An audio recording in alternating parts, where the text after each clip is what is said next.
Salut, j'espère que vous allez bien et surtout que vos lectures sont belles et révolutionnaires. Vous l'aurez compris dans le titre de la vidéo, aujourd'hui nous vous parlerons des dettes. Oui, des dettes. Mais avant de commencer, j'aimerais vous préciser que nous avons fait une vidéo avant, 18 livres du professeur Zacharias Stanley-Fumon au sujet de l'argent. Je vous invite à aller regarder la vidéo en question. Les dettes. Dans son livre « Un destin pour l'Afrique », Abdoulaye Wade, le président sénégalais, a dit « Je suis contre l'annulation de la dette des pays africains par les pays occidentaux pour deux raisons. La première raison, c'est qu'une dette reste une dette. Si les pays africains ont contracté des dettes au niveau des pays occidentaux, ils se doivent de rembourser leurs dettes. La deuxième raison, c'est que si la dette des pays africains est annulée, sans que ces derniers ne sachent pourquoi est-ce qu'ils ont pris les dettes, dans 20 ou 30 ans, ils se retrouveront encore endettés. Les États s'endettent pour réaliser des projets. Des ONG et entreprises s'endettent. Des familles s'endettent. Des parents s'endettent pour envoyer leurs enfants à l'école, à l'université ou encore à l'étranger. Les dettes. Dans cette vidéo, donc, j'aimerais vous présenter 4 livres du professeur Zacharias Stanley-Fumon qui parlent profondément des dettes. Le premier livre que je vais vous présenter est appelé « Des trésors au ciel ».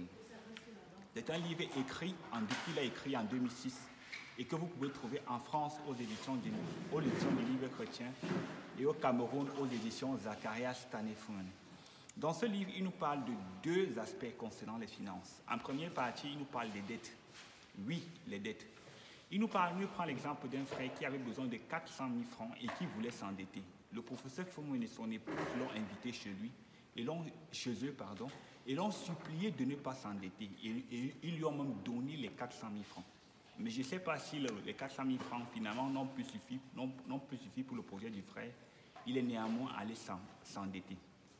Le professeur Fumon nous dit que des années plus tard, lorsqu'il a revu ce frère croupissait sur un montant de 4 millions de dettes. Les dettes. Dans ce petit livre, le professeur Fumon nous montre que personne qui n'est endetté n'ira au ciel si l'enlèvement arrive aujourd'hui. Parce que Dieu qui est juste ne peut pas te prendre au ciel quand toi tu dois à la terre. Il faudrait payer tes dettes. Dans la deuxième partie de notre livre, il nous parle du don à Dieu. Il nous montre que dans la Bible, nulle part en dehors du don à Dieu, Dieu n'a dit « mettez-moi à l'épreuve ». Mettez-moi de sorte à l'épreuve et vous verrez si je n'ouvre pas pour vous les écluses de cieux. Dieu n'a pas dit de le mettre à l'épreuve par l'évangélisation, par la prière, par le jeûne, par quoi que ce soit. Il nous dit de le mettre à l'épreuve par le don. Dans ce livre, il nous montre même que quand tu retrouveras dans ta relation avec Dieu et que tu veux revenir, commence par donner à Dieu. La Bible dit que là où est ton trésor, là aussi sera ton cœur. Le don à Dieu. Si tu es un parent et que tu n'amènes pas tes enfants à donner à Dieu, c'est triste de le dire, mais tes enfants sont maudits. Si tu es un dirigeant et que tu n'amènes pas ton assemblée, ton église à donner à Dieu, sache que ton église est maudite. Alors, le don à Dieu. Le deuxième livre que je vais vous présenter, c'est la collection de notes autobiographiques du professeur Zacharias Stanley-Fumon, de ses lèvres, volume 1. C'est vrai qu'il y a plusieurs biographies du professeur Fumon qui ont été écrites, mais dans ce livre particulièrement, le chapitre sur les finances est le chapitre le plus gros et le plus consistant. Dans ce livre, le professeur Fumon enseigne sur les finances. Il nous parle à 4 occurrences de sa relation avec les dettes. Il nous montre qu'un jour, un de ses collègues d'université l'a amené en banque pour que le professeur Fumon aille être son témoin, l'a valisé par rapport à un prêt qu'il voulait prendre à la banque. Quelques mois plus tard, ce collègue-là est mort. Il nous montre encore comment est-ce qu'il a emprunté 700 000 francs à un frère. Et le frère en question a dit que Dieu me punisse dans toute sa rigueur si je ne rembourse pas cet argent. Jusqu'aujourd'hui, le frère-là n'a jamais remboursé. À un autre frère, il a fait un prêt d'argent, une somme assez conséquente. Mais le frère-là ne se souvient jamais, ne s'est plus jamais souvenu que le professeur Fumon lui avait fait un prêt. Et quand même le professeur Fumon a essayé de lui rappeler, il ne s'en souvenait pas. Dans ce livre toujours, le professeur Fumon a pris un prêt pour essayer de construire une maison à Bamenda. Mais le site sur lequel il voulait construire sa maison, le gouvernement est venu lui dire, en fait, on veut construire un édifice gouvernemental à ce niveau. Et il a ainsi annulé le chantier ayant déjà pris la dette. Mais cependant, le gouvernement n'a même pas poursuivi son projet. Pour nous dire que dans l'expérience du professeur Fomon, toutes les fois qu'il a voulu prendre des dettes, Dieu s'est opposé à cela. Les dettes ne sont pas bonnes pour le croyant. Des célèbres collections de notre autobiographie. Le troisième livre que je m'avais vous présenter, c'est La joie de suppléer d'appartenir au Seigneur Jésus. C'est le témoignage personnel du professeur Fomon et ce sont ses engagements pris vis-à-vis du Seigneur par amour pour lui, sa consécration. Dans ce livre, le professeur Fomon s'engage à ne jamais prendre de dettes pour 3 raisons. Il dit que s'il demande quelque chose à Dieu et que Dieu ne lui donne pas, il n'ira pas s'endetter pour les raisons suivantes. La première raison, c'est que s'il demande quelque chose à Dieu et que Dieu ne donne pas, c'est parce qu'il n'a pas besoin de la chose.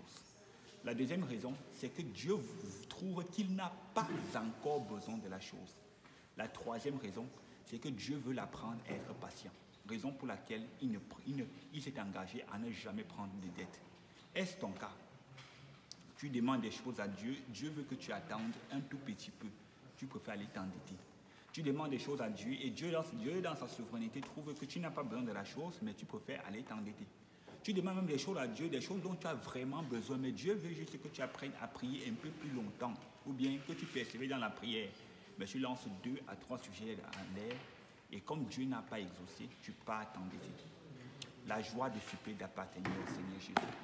Le dernier livre dont je vais vous présenter, c'est The Story of the Life of Seeking God, l'histoire de sa recherche de Dieu, que je vous invite à lire, qui nous montre comment est-ce que le professeur Fomon a marché avec Dieu.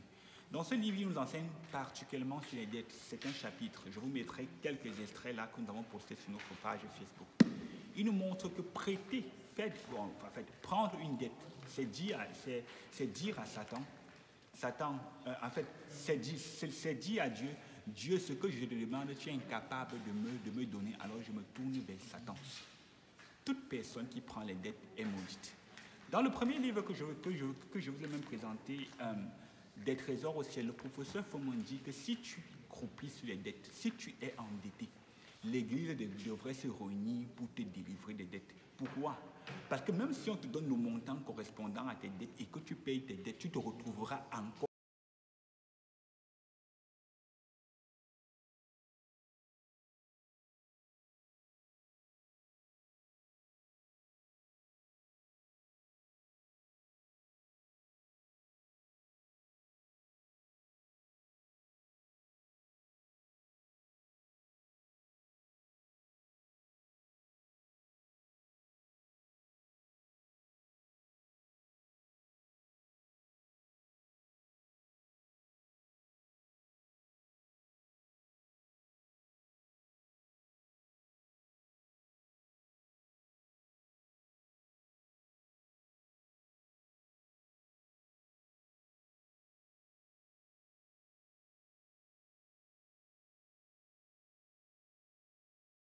sur les dettes. Si tu es endetté, l'Église devrait se réunir pour te délivrer des dettes. Pourquoi?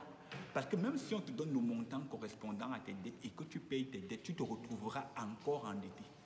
Parce que les dettes, c'est comme une forteresse, c'est comme un esprit dont tu dois être délivré. Si tu dois à quelqu'un et que Jésus revient maintenant, tu n'entreras pas au ciel. Comment est-ce qu'un fils du Très-Haut, un fils de Dieu à qui appartient tout l'or et l'argent du monde, peut se retrouver endetté?